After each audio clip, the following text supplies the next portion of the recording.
অনেকেই বলছেন যে আসলে যেই যৌথ বিবৃতিতে তারা দিয়েছে সেখানে সুনির্দিষ্ট করে তো বলা হয়নি যে ফেব্রুয়ারিতে নির্বাচন হবে। এখানে অনেকগুলো যদি আছে, কিন্তু আছে, অনেকগুলি ফ্যাক্টর আছে। হ্যাঁ, তো অনেক কিছু হতে পারে। আপনি জানেন যে মিয়ানমারে কিন্তু নির্বাচন আছে ডিসেম্বরে, এবং এইবার মিয়ানমারের নির্বাচনটি কে কেন্দ্র করে এই অঞ্চল অনেক উত্তপ্ত হওয়ার আশঙ্কা আছে, ভয়াবহ পরিস্থিতি হওয়ার আশঙ্কা আছে। সেই ক্ষেত্রে আমরা তো ডেফিনেটলি প্রভাবিত হব। আহ, ফেব্রুয়ারিতে কি নির্বাচন আদৌ হবে? না, এখানে হাইপোথেটিক্যাল মানে কোনো কথাবার্তা বলার কোনো সুযোগ নাই এই অ্যাট দিস মোমেন্ট। এই কারণ হলো আপনি জানেন যে প্রতিদিনই আমাদের অবস্থা বিশ্বের সাথে তাল রেখে পরিবর্তিত হচ্ছে। যেমন ধরুন এখন আমাদের দেশের 1 নম্বর সমস্যা মানে সেটা হলো অর্থনৈতিক সমস্যা, এবং যেভাবে জিডিপি এগুচ্ছে তাতে 2026 সনের একেবারে শুরুর দিকে জানুয়ারি মাসের দিকে একটা 2026 না 25 সনের আশ্বিন এবং কার্তিক মাসে ভাদ্র এবং আশ্বিন এই সময়টাতে একটা দুর্ভিক্ষের যে দাবানল বাংলাদেশে চালু হতে পারে, শুরু হতে পারে এই বছরে, মানে 2025 সনে। আমি মনে করি এটা একটা আমাদের বাংলাদেশের প্রথম সমস্যা, এবং এই সমস্যা যদি শুরু হয়, ইলেকশন তো দূরের কথা, নিজের বাবার নাম মনে নেওয়ার মতো মানে অবস্থা কারো থাকবে না, যার যার অবস্থা শুরু হয়ে যাবে এই সময়টাতে। আমি মানে কতগুলো গ্রাম অঞ্চলে গিয়ে দেখি যেটা গত 30-40 বছরে আমি কখনো শুনিনি। সেখানে ডিম চুরি করার জন্য ডিম চুরি হচ্ছে, মানে মুরগির ডিম চুরি করার জন্য সংঘবদ্ধ গ্রামে চোর বের হয়ে যাচ্ছে। কোনো বাড়িতে কলা রাখা যাচ্ছে না, কোনো বাড়িতে মুরগি রাখা যাচ্ছে না। এরকম ছোট ছোট যে সিসকে চুরি, এটা এমন পর্যায়ে চলে গেছে এবং এটার জন্য পুলিশের জীবন হারাম হয়ে গেছে। তারপর শেষে সেই চোরেরা টর্চ লাইট নিয়ে গিয়ে বিভিন্ন যারা গৃহবধূ একসাথে চুরি ডাকাতি দুটো করছে, যেখানে পাচ্ছে চাকু ধরে কানের দুল কানের ইয়েটা খুলে নিয়ে যাচ্ছে। তো দুর্ভিক্ষ হলে এই জিনিসগুলো রীতিমতো কোন পর্যায়ে যাবে আপনি কল্পনাই করতে পারবেন না, যেটা 1974-এ ঘটেনি। একটা ছোট্ট উদাহরণ দিয়ে আপনাকে বলি যে বিশ্বব্যাংক বলছে যে এই বছর জিডিপি হতে পারে 3.7। তো 3.7 ধরেন আমি 3.3 থেকে 4-এর মধ্যে জিডিপি রইল। আমরা যখন 1974-এর জিডিপির কথা যদি ধরি, যখন দুর্ভিক্ষ চলছিল বাংলাদেশে, এবং সেই দুর্ভিক্ষে বলা হয় যে প্রায় 2 মিলিয়ন 20 লাখ লোক মারা গেছে, ঠিক সেই সময়টাতে 6.5% ছিল জিডিপি। তো 6.5%, এবং ওই সময়টাতে কর্মহীন হয়নি। এখন বিশ্বব্যাংকের হিসাব অনুযায়ী দেখেন আগের সেই 74-এর তুলনায় অর্ধেক জিডিপি, গত 10 মাসে 3 লাখ লোক অতি দরিদ্র হয়ে গেছে। আর 30 লাখ লোক অতি দরিদ্র হয়ে গেছে, মানে যারা দরিদ্র ছিল তারা একেবারে ছিন্নমূল হয়ে গেছে। এবং এর বেশিরভাগ নারী যারা নারী কর্মজীবী ছিলেন, এবং আরো প্রায় 28 লাখ লোক মানে বিশ্বব্যাংকের হিসেবে, সরকারি হিসেবে তারা চাকরিচ্যুত হয়েছে। So it is a prime problem. তার সঙ্গে আবার দেখেন এখানে যে করোনা হিট করে ফেলেছে, আবার এই যে শুরু হলো অপ্রত্যাশিত ইরান এবং যাকে বলে ইসরায়েল যুদ্ধ। এবং এই ইরান ইসরায়েল যুদ্ধ, তারপরে আপনি আবার যেটা বললেন যে সামনে আবার মায়ানমারের যে পরিবেশ পরিস্থিতি, ফলে বাংলাদেশের এই যে রাজনৈতিক অবস্থা সবকিছু নির্ভর করছে অর্থনীতির উপর, বৈশ্বিক পরিস্থিতির উপর। এখানে সবকিছু এখন ইচ্ছা করলে তারেক রহমান সাহেব, ইচ্ছা করলে জামাত বেসাত করলে ইনু সাহেবের উপরে নির্ভর করবে না আগামী দিনগুলোতে। It is the reality. তাহলে এখন কি আপনার কি মনে হয় যে ডক্টর ইউনূস তিনি আগামী যে নির্বাচনের কথা বলেছেন, এটা কি একটা জাতীয় সরকারের দিকে অগ্রসর হচ্ছে? এটা বলা যাচ্ছে না। আমি আপনাকে একটা কথা বলি, যখন সাবেক প্রধানমন্ত্রী শেখ হাসিনা ছিলেন, আমি সেই 14-15 সন থেকে বলে আসা শুরু করছি যে শেখ হাসিনাকে যেতে হবে টুডে অর টুমরো, এবং খুবই অবমাননাকর ভাবে তাকে যেতে হবে। দিন যত যাবে অবমাননা এবং অস্বস্তির পরিমাণটা তার বাড়তে থাকবে। দ্বিতীয় যে কথাটি বলতাম যে কন্টিনিউয়াসলি, যে উনি যাওয়ার পরে ওনার সে খারাপ লোক আসবে, ওনার সে খারাপ পরিস্থিতি তৈরি হবে, তবু ওনাকে যেতে হবে, বিকজ এই সমস্যাটা সে তৈরি করে ফেলেছে। আবার এখন আমাদের বাংলাদেশে যে সমস্যা আছে, সেখানে ডক্টর মোহাম্মদ ইউনূস যদি চলে যান, সমস্যাটা শেষ হবে না, বরং সমস্যাটা শুরু হবে। সেখানে সেনাবাহিনী আসুক, নির্বাচিত সরকার আসুক, বিএনপি আসুক, জামাত আসুক, এনসিপি আসুক, সেই সরকারের জন্য আসলে 6 মাস থেকে 1 বছরের বেশি সরকার চালানো সম্ভব হবে না। তখন আবার এখন অনেকেই বলবে যে এই যে এখন যেমন শেখ হাসিনার কথা বলছে, তখন অনেক বলবে যে এই ইনু সাহেব ভালো ছিল, কত সুন্দর হাসতো, কথাবার্তা কম বলতো, বয়স্ক মানুষ, মুরব্বী মানুষ, সারা দুনিয়াতে বেশি তো চাহিদা ছিল না, একটু বিদেশে যাইতো আর বিদেশি সংবাদ মাধ্যমের সাথে একটু সাক্ষাৎকার দিত আর একটু হাসতো, এর বাড়িতে তেমন কোনো সমস্যা ছিল না। কি দরকার ছিল আমরা, সে তো কাউকে গালাগালি, সে তো শেখ হাসিনার মতো কাউকে গালাগালি করছে না, হুমকি ধামকি দিচ্ছে না। আর তার নিজের যে ব্যবসা বাণিজ্য, সে তো আগেও করতো ব্যবসা বাণিজ্য, সে এরশাদ আমল থেকে ব্যবসা বাণিজ্য করছে, তো তার সেই ব্যবসা বাণিজ্য, সে একজন রাজা হয়েছে, তো রাজা হওয়ার পর একটু ব্যবসা বাণিজ্য নিজে বাড়িয়ে নিয়েছে, বা একটা নতুন একটা বাংলাদেশের যদি লেদু গেদু ধলা মানে রাস্তার ফকির মিসকিন তারা যদি ম্যান পাওয়ারের ব্যবসা করতে পারে, তো ডক্টর ইউনূসের মতো একজন বিশ্বমানব একটা ম্যান পাওয়ারের লাইসেন্স নিয়েছে, এতে তো ম্যান পাওয়ার যারা ব্যবসা করে তাদের ইজ্জত বেড়ে গেছে, হ্যাঁ, তাদের সম্মান বেড়ে গেছে। তো সেখানে মানে সবাই তাদেরকে আদম ব্যাপারী বলতো, এখন আর ডক্টর মোহাম্মদ ইউনূসের কারণে তাদেরকে আদম ব্যাপারী বলতে পারবে না, তাদেরকে নোবেল লরিয়েটের বংশধর বা সহযোগী বলতে পারবে। তো এইভাবে আসলে তিনি অনেক কিছু, তিনি এখন অনেক যেমন প্রাইভেট বিশ্ববিদ্যালয় তাদেরকে নিয়ে অনেক কিছু হচ্ছে, যারা সার্টিফিকেট বিক্রি করে, ওইটা করে ওইটা করে ওইটা করে, এখন উনি একটা নতুন বিশ্ববিদ্যালয় নিয়েছেন। এর ফলে কি হলো, এই যে প্রাইভেট বিশ্ববিদ্যালয় যারা চালান, মালিক, ট্রাস্টি, তাদের সম্মান বেড়ে গেল।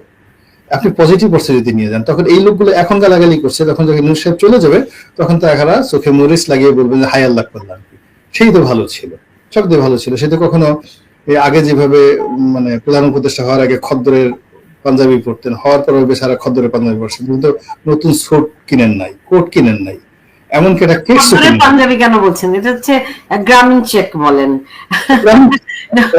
তার নিজস্ব একটা জিনিস, মানে হোয়াটএভার, মানে তার যে ইউনিফাইড মানে কোড অফ কন্ডাক্ট, তিনি যেভাবে কথা বলতেন, যেভাবে চুল কাটতেন, যেভাবে উনি পোশাক আশাক করতেন, এটা পরিবর্তন হয় নাই, ক্ষমতার মধ্যে গিয়ে পরিবর্তন হননি, উনি ওনার মতই আছেন। তো এই জিনিসগুলো নিয়ে আমরা এখন মানে দাঁত থাকতে দাঁতের মর্ম বুঝছি না, অনেকে আমরা গালাগাল করছি, ঠিক করছি, কিন্তু দেখা যাচ্ছে যে যখন তিনি চলে যাবেন আমরা কিন্তু তখন আবার তার জন্য কাঁদবো। এটা হলো আমাদের চরিত্র আর কি, আমরা ওই যে চলে রত্ন হারানোর পরে কাঁদতে থাকি সবাই। জি, আমার একটু পয়েন্ট, আপনি কয়েকদিন আগে দেখলাম যে সাবেক রাষ্ট্রপতি আব্দুল হামিদের কথা বলছিলেন, যে তিনি বলছেন যে আওয়ামী লীগ অনেক ভুল ভ্রান্তি করে গেছে, যেগুলির ফল তাদেরকে ভোগ করতে, আওয়ামী লীগকে ভোগ করতে হয়েছে। আব্দুল হামিদ এটা কোথায় বলেছেন, মানে এই কথাগুলি কোথা থেকে আসলো? এটা যুগান্তরের পত্রিকাতে একটা রিপোর্ট, দৈনিক যুগান্তর, সেটাতে আমি দেখলাম। এখন এটা অনেক সময় বাংলাদেশের মানে এটা মিথ্যাও হতে পারে, হতে পারে, এখন হলো ইন্টারনেটে অনেক কিছুই হয়, ইন্টারনেটে হয়। তো যার জন্য আমি আসলে আপনার প্রশ্ন করার পরে আমার মনে হলো যে আমি কোথা থেকে পেয়েছি, আমি আসলে যুগান্তর থেকে পেয়েছি। কিন্তু যেটা হলো কাউন্টার চেক করে, এটা আমার বলা উচিত ছিল, কিন্তু আমি এটা ইচ্ছে করে বলিনি বা কাউন্টার চেক করিনি, কারণ আসলে যে কথাটা বলেছেন ওটা আমারও মনের কথা। মানে আমি মনে করি যে আসলে আওয়ামী লীগের এইভাবেই, মানে আব্দুল হামিদ যেটা বলেছেন এটা স্বয়ং শেখ হাসিনারও বলা উচিত। তো যেহেতু আমি আব্দুল হামিদ সাহেবের এরকম একটা রেফারেন্স পেয়েছি, ওই সুযোগের উপর দিয়ে আমি এই কথাটা বলে দিয়েছি যে আমি আসলে চাচ্ছি যে আওয়ামী লীগের মধ্যে একটা রিকনসিলিয়েশন হোক, আর এই হলো অবস্থা, আর কিছু না। এমনিতে ধরেন আওয়ামী লীগ জাতীয় পার্টির নিবন্ধিত রাজনৈতিক দল, তাদের বাদ দিয়ে কি নির্বাচন হবে? এখানে হতে পারে, এটা হতে পারে। আওয়ামী লীগ মানে যে কোনো জায়গাতে ধরেন একটা পরাজিত শক্তি, ঘৃণিত শক্তি, এরা কখনোই রাজনীতিতে রিভাইভ করতে পারে না যদি বিজয়ী যারা হলো তারা ভালো কাজ করে। এখন এখানে আসলে আওয়ামী লীগ জাতীয় পার্টি দাঁড়াতেই পারতো না বাংলাদেশে, আগামী মানে নামগন্ধই থাকতো না যদি এখন যারা আছেন তারা শতভাগ সফল হতেন। এখন এনসিপির বিরুদ্ধে বা উপদেষ্টাদের বিরুদ্ধে যে অযোগ্যতার অভিযোগ আসছে, দুর্নীতির অভিযোগ আসছে, তারপর তাদের যে সকল কনফ্লিক্ট অফ ইন্টারেস্ট আসছে, তাদের যে সকল ব্যর্থতার অভিযোগ আসছে, এই জিনিসগুলো যদি না হতো, তারা যদি জাস্ট জনগণের এক্সপেকটেশন অনুযায়ী খালি আইন শৃঙ্খলাটা সুন্দরভাবে রক্ষা করতে পারতেন আর সবকিছু ম্যানেজ করতে পারতেন পলিটিক্যালি, তাহলে হয়তো জামাত জাতীয় পার্টির নামও কেউ নিত, জামাত আর যাকে বলা হয় জাতীয় পার্টি এবং আওয়ামী লীগের নামও কেউ নিত না, এবং আগামী নির্বাচনে তারা যদি অংশগ্রহণ নাও করতো কেউ তাদের নামও জিজ্ঞাসা করতো না। যেহেতু এরা মানে ঠিক আছে আইন শৃঙ্খলা রক্ষা করতে পারছে না, তখন বারবার শুধু শেখ হাসিনার কথা মনে হচ্ছে যে এরকম অস্থির একটা সমাজে যেখানে মানুষ সারা দিন শুধু অস্থিরতায় ভুগে, তো সেখানে আসলে শেখ হাসিনার মতো এরকম আয়রন লেডি দরকার।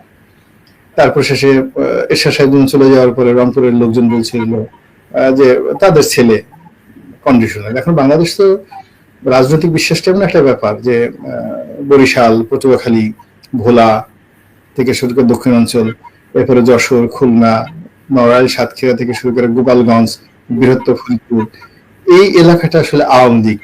এখানে শেখ হাসিনা যত অন্যায় করুক না কেন, এই অঞ্চলের মানুষ সারাক্ষণ শুধু শেখ হাসিনা, শেখ হাসিনা, বঙ্গবন্ধু, জয় বাংলা এগুলো বলতেই থাকবে, মেরে ফেললেও বলবে আর কি। আবার কিছু কিছু এলাকা আছে, যেমন ফেনী আছে, নোয়াখালী আছে, কুমিল্লা আছে, এই সমস্ত এলাকাতে বিএনপির গ্রুপ মেজরিটি। আবার এখানে সিরাজগঞ্জ থেকে জামালপুর এই অঞ্চলে বিএনপির একটা মেজরিটি আছে। এই জন্য আমি বলি কি পদ্মার ওপারে আওয়ামী লীগকে দেওয়া হোক আর পদ্মার এপারে বিএনপি কে দিয়ে এই অবস্থার কারণে এখন বারবার সবাই শেখ হাসিনাকে মনে করছে। সবাই যেহেতু আওয়াজ আসছে গোপালগঞ্জ থেকে, ওই বার্তার ঢাকাও আসছে, ঢাকার লোকজন চিন্তা করছে যে আহাটা ঘটনাটা আসলে ঠিকই।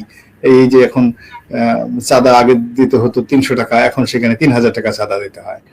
আগে পুলিশের কাছে গিয়ে একটা সাহায্য পাওয়া যেত, এখন পাওয়া যাচ্ছে না। এখন আওয়ামী লীগের যে কোনো একটা নেতাকে কাছে গেলে একটা উপকার পাওয়া যেত, এখন কোনো নেতা নেই বাংলাদেশে, there is no leader at all যেটা আপনাকে সাহায্য করতে পারে। এখানে যে যার মতো করে স্থানীয়ভাবে সার্ভাইভ কেউ করছে আর আল্লাহ রক্ষা করছে, এর বাইরে কোনো কিছু ঘটছে না এখানে।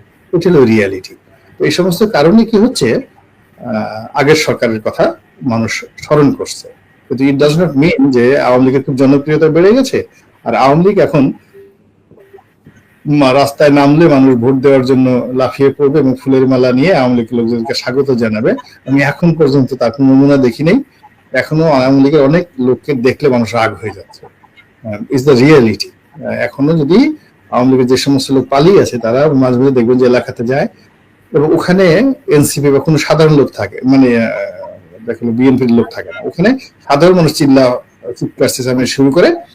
এরপর নেতারা এগিয়ে আসে, বিএনপির লোকরা এগিয়ে আসে, তাকে ধরে মারধর করে, এনসিপির লোক ধরে মারধর করে, তারপর শেষে তারা থানা পুলিশে দিয়ে দেয়।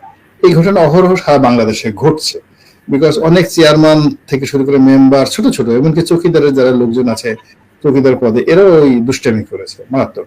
তো অনেকদিন পালিয়ে ঠেলে থাকার পরে তার আসলে অত টাকা পয়সার মালিক না, তারা হয়তো এলাকায় গেছে, কিন্তু এলাকায় গিয়ে কিন্তু এলাকাতে কেউ ঢুকতে পারেনি। ওই যে যারা বাস্তুচ্যুত হয়েছে টিল নাও, এখন পর্যন্ত কিন্তু বাস্তুচ্যুত লোকগুলো কোনো এলাকাতে রিহ্যাবিলিট হতে পারেনি। আর যারা রিহ্যাবিলিট হয়েছে তারা আগস্ট মাসের মধ্যেই মানে খুব স্মার্টলি এলাকাতেই করছে, কিন্তু যারা একবার এলাকা ছেড়েছে, পালিয়ে গেছে, অন্য শহরে গেছে, তারা এখন পর্যন্ত চেষ্টা করে ঢুকতে পারছে না। মাঝে মাঝে দু একজন বিপদে পড়ে ঢোকার চেষ্টা করছে আর অমনি তারা ধরা পড়ছে। এইগুলো বাস্তবতা।